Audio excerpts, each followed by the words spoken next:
இந்த வீடியோவில் கைன்மாஸ்டர் ஆப்பில் வீடியோ பேக்ரவுண்டை எப்படி எரேஸ் பண்ணுறதுன்னு பார்க்கலாம். இந்த மாதிரி இருக்கிற வீடியோவை பேக்ரவுண்ட் எரேஸ் பண்ணி ஒயிட் கலர் பேக்ரவுண்ட் வச்சுருக்கேன். கைன்மாஸ்டர் ஆப் ஓப்பன் பண்ணி கிரியேட் நியூ அப்படிங்கிறத கிளிக் பண்ணுங்கள். ரேஷியோ செலக்ட் பண்ணிவிட்டு கிரியேட் அப்படின்னு கொடுங்க. உங்கள் வீடியோவுக்கு பேக்ரவுண்டில் என்ன கலர் வேணுமோ அதை சூஸ் பண்ணிக்கோங்க. நான் பிளாக் எடுத்திருக்கேன். இப்போ லேயருக்குள்ளே போய் மீடியா கிளிக் பண்ணி எந்த வீடியோவுக்கு பேக்ரவுண்ட் எரேஸ் பண்ணணுமோ அதை செலக்ட் பண்ணிக்கோங்க.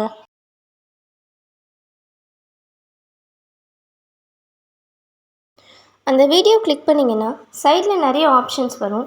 அதில் மேஜிக் ரிமூவர் அப்படிங்கிறது எனேபிள் பண்ணுங்கள். இந்த ப்ராசஸ் முடிஞ்சதும் தானாக பேக்ரவுண்ட் ரிமூவ் ஆகிடும். இப்போ பாருங்கள், இது ஃபுல்லாக முடிஞ்சிருச்சு.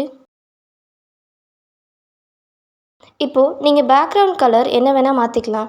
இல்லை வேறு ஏதாவது இமேஜஸ் வச்சுருந்தீங்கன்னா அந்த இமேஜஸை பேக்ரவுண்டாக வச்சுக்கலாம். இப்போ பாருங்கள், ஒயிட், ப்ளூ, க்ரீன் என்ன வேணுமோ நீங்கள் பேக்ரவுண்டில் வச்சுக்கலாம்.